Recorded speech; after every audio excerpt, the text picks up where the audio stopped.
નવસારીના વાંસદામાં યોજાયેલા આદિવાસી સાંસ્કૃતિક કાર્યક્રમમાં ધારાસભ્ય આનંદ પટેલના એક નિવેદનથી રાજનીતિ ગરમાઈ। આનંદ પટેલે કોંગ્રેસ છોડવાની પરોક્ષ ચીમકી આપીને રાજકીય ભૂકંપ સર્જી દીધો।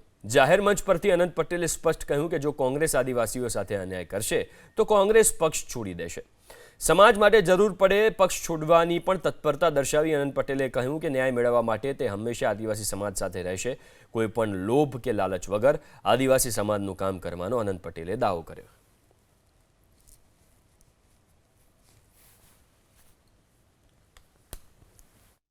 આવનારા દિવસોમાં જ્યારે જ્યારે અન્યાય થશે, અન્યાયની સામે ન્યાય મેળવવા માટે આ તમારો ભાઈ, તમારો દીકરો તમારી સાથે છે, સાથે રહેશે અને સાથે હર છેલ્લા શ્વાસ સુધી સાથે રહેશે।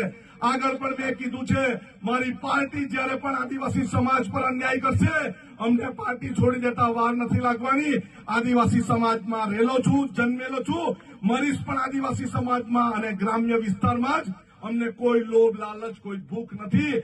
અમારે આદિવાસી સમાજનું કામ કરવું છે, આદિવાસી સમાજના બાળકોને શિક્ષણ અપાવવું છે, બહેનોને સુરક્ષા અપાવી છે, ખેડૂતોને સારામાં સારા પાકનો ભાવ અપાવવો છે અને આપણા છોકરાઓ એજ્યુકેશન મેળવે અને સારી નોકરી કરે એના માટે મહેનત કરવી છે।